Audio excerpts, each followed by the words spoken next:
Perlu diingat saudara, hari ini 8 Juni diperingati sebagai Hari Laut Sedunia. Tapi ironinya, perairan Indonesia di kawasan Raja Ampat tengah terancam pencemaran lingkungan imbas aktivitas tambang nikel. Nah, pemerintah bilang akan mengevaluasi izin perusahaan tambang nikel di Raja Ampat, Papua Barat Daya. Namun langkah tegas apa yang harusnya dilakukan? Kami bahas hal ini bersama pakar strategi pariwisata nasional sekaligus pendiri Yayasan Inovasi Pariwisata Indonesia, Taufan Rahmadi. Mas Taufan, selamat malam dengan Tifal, apa kabar? Selamat malam. Assalamualaikum warahmatullahi wabarakatuh. Waalaikumsalam warahmatullahi wabarakatuh. Terima kasih sebelumnya sudah mau bergabung bersama kami. Kami juga perlu menjelaskan saudara bahwa kami telah berupaya mengundang pihak Kementerian Lingkungan Hidup untuk ikut berdiskusi. Namun sampai diskusi ini berjalan belum ada respon lebih lanjut. Tapi kami apresiasi Anda Mas Taufan untuk bisa bergabung dalam diskusi kami kali ini. Penjelasan sudah disampaikan oleh Menteri ESDM. Kemudian terakhir sudah dibilang juga oleh Menteri Lingkungan Hidup bahwa tidak ada dampak serius terhadap lingkungan dan sudah sesuai prosedur ini semua. Menteri SDM bilang bahwa jarak antara tempat wisata dengan area nikel itu atau area tambang 30-40 km. Harusnya nggak perlu ada yang dikhawatirkan lagi dong soal ini. Baik. Mas, saya mencoba meneropong ini dalam konteks pariwisata. Ya, kebetulan saya memiliki expertise di situ. Kita lihat dulu posisi daripada Raja Ampat. Raja Ampat itu ada dua hal yang utama. Satu, Raja Ampat itu adalah KSPN. KSPN itu apa? Kawasan Strategis Pariwisata Nasional. Dengan diletakkannya Raja Ampat sebagai KSPN, itu artinya fokus pengembangan, fokus pembangunan, itu berbicara tentang pariwisata. Satu itu. Yang kedua, yang paling penting yang menurut saya juga tidak boleh untuk dilupakan begitu, adalah bahwa Raja Ampat ini, dia adalah geopark global. Ini tidak main-main ya. Karena UNESCO itu menetapkan pada pada tanggal 24 Mei 2023. Di situ ada situs yang umurnya itu jutaan tahun gitu. Dan itu hanya ada di Raja Ampat. Dua kekuatan ini membuat kita harus berpikir semua, bukan hanya Raja Ampat, bukan hanya pemerintah, bukan hanya swasta, bahwa ini bukan berbicara tentang Indonesia saja, tapi ini berbicara tentang warisan dunia yang tidak ternilai harganya. Kita sama-sama tahu, berbicara tentang pertambangan, bicara tentang pariwisata. Ya, ini adalah dua kekayaan yang memang sudah identik dengan Indonesia. Kaya dengan tambang, kaya juga dengan keindahan pariwisata. Nah, oleh karena itu, kita harus hati-hati meletakkan ini. Tambang benar punya nilai ekonomi. Tetapi juga apa yang ada di Raja Ampat itu tidak ternilai dan tidak tergantikan. Bahkan sampai ratusan tahun. Apa yang Anda khawatirkan kalau begitu apabila pertambangan ini tetap dijalankan meskipun ada jaminan dari pemerintah bahwa semua sudah sesuai prosedur, semua aman, jarak antara titik pariwisata dengan area tambang juga masih jauh? Ya, jadi begini, mungkin saja secara administratif itu masih jauh. Tetapi siapa yang bisa menjamin terkait ekologi? Bagaimana tentang ekosistem di sana? Kita tahu ekologi itu menyangkut daripada air, udara, ya semua kelestarian alam ada di situ. Nah, ini yang harus kita hati-hati. Oleh karena itu, di dalam menetapkan kebijakan-kebijakan terkait Raja Ampat ini, benar-benar saya mengatakan bahwa prinsip keberhati-hatian. Ya, prinsip keberhati-hatian. Jangan hanya melihat nilai ekonomi saja, tetapi juga melihat hal-hal yang tidak ternilai harga yang tadi. Seperti itu. Termasuk saya kutip pernyataan Anda di Harian Kompas edisi hari ini. Anda bilang jika pertambangan berlanjut, potensi pariwisata tidak akan pernah diketahui dan akan hilang. Kita memahami bahwa catatannya area Raja Ampat itu punya 4 pulau besar dan 1.800 pulau kecil. Menurut Anda hal apa yang mungkin akan berpotensi hilang secara aspek pariwisata kalau tambang ini tetap dilanjutkan? Reputasi yang paling mahal. Karena Raja Ampat itu adalah berbicara tentang wisatawan premium. Once kita gagal menjaga kelestarian di Raja Ampat, itu menyebabkan reputasi kita di mata wisatawan mancanegara kita akan jatuh.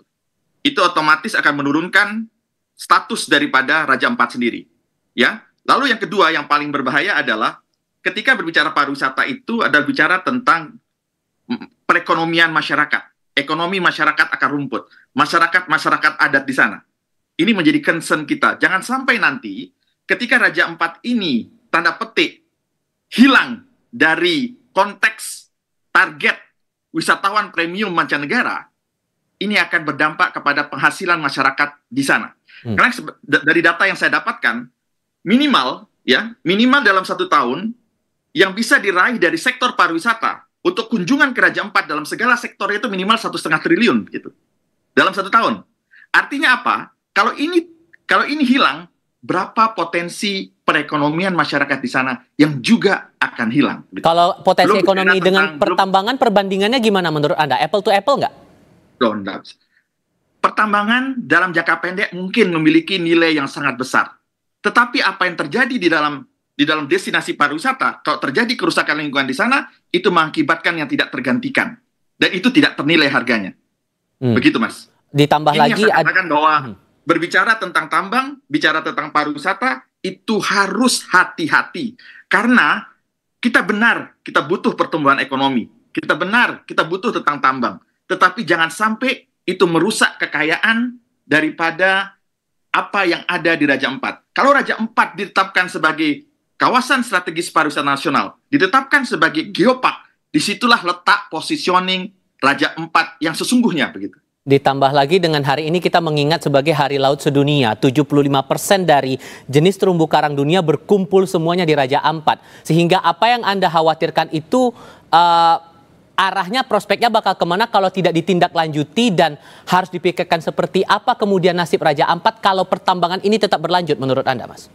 Ya, kalau terus berlanjut dan tidak melakukan hal-hal yang sesuai dengan aturan yang berlaku, kita khawatir Raja Ampat akan hilang dari peta destinasi pariwisata dunia. So, harus bagaimana pemerintah menyikapi itu? Cukupkah dengan penjelasan yang Anda dengar tadi? Menteri LH dan Menteri SDM mengatakan hal sedemikian. Ya, jadi gini, kita harus memahami ya, pemerintah itu kan salah satu tugasnya di dalam pariwisata adalah menjaga keseimbangan, memastikan ekosistem pariwisata berjalan. Nah, saya menyarankan kepada pemerintah untuk mengkaji ulang ya, izin dari semua pertambangan di kawasan Raja Ampat ini dengan keberhati-hatian. Itu satu, ya, keberhati-hatian. Kedua, kekuatan pariwisata itu ada di ekosistemnya.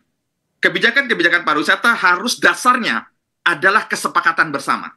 Di dalam ekosistem pariwisata itu tidak hanya ada pemerintah.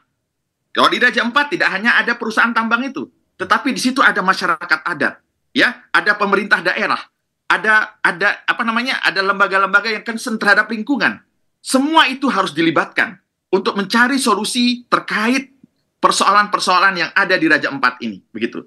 Jadi menurut saya saat ini pemerintah harus terus aktif, jangan melihat dari sisi tambangnya, tetapi juga melihat dari sisi pariwisatanya.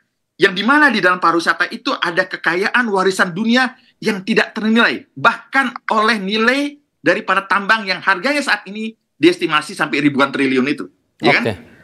Ya, jadi itu yang menurut saya menjadi concern kita, peran pemerintah. Yuk kita sama-sama mencari formulasi.